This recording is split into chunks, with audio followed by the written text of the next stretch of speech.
హరీష్ రావుని పిలిచి విచారణ అనగానే, "ఏం హరీష్ రావు నువ్వెవరికి ఏం ఫోన్ ట్యాపింగ్ చేసావు? నీ పాత్ర ఏంది? నీ సంగతి ఏంది? నీ కథ ఏంది?" అని అడుగుతారనుకుంటే, హరీష్ రావుని ఒక ఎమోషనల్ బ్లాక్‌మెయిల్ చేశారు.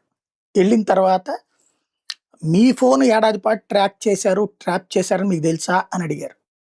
"నేను నమ్మను" అన్నాడాయన.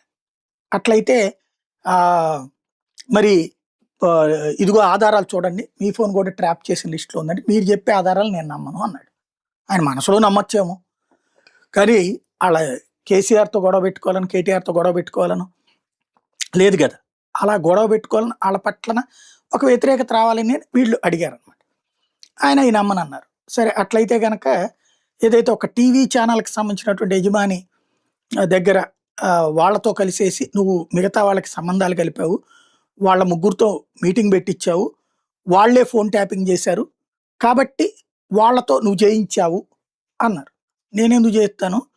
ఆళ్ళలో మాకు ముందు జేశారు. సర్వే చేసి పెట్టారు ఆ టీవీ ఛానలోళ్ళు. 40 సీట్లు తప్పించి గెలవలేమని జెప్పారు. అప్పుడు ఆ మిగతా ఇద్దరితో మా పార్టీలో ఉన్న ఇద్దరితో గూడా నేను మీటింగ్ పెట్టిచ్చాను. మీ ముగ్గురు కూర్చొని అసలు ఏం తేడా వస్తుందో చెప్పమని జెప్పాను. అది కేసీఆర్ గారికి చెప్పడానికి జెప్పాను.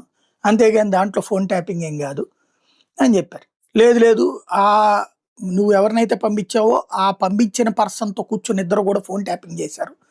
కాబట్టి అందులో నీ పాత్ర ఉందంటే, నేను చెప్పాను గదా! ఇది వాస్తవం అని జెప్పారు. సరే అట్టయితే ఎళ్లి రండి మళ్ళీ పిలుస్తాం అని జెప్పారు. అయిపోయింది. ఇది జరిగింది. నేనేమి అక్కడ బల్ల కింద కూర్చోలేదు. బాత్రూమ్‌లోనూ లేను. విశ్వసనీయ సమాచారం గూడా గాదు.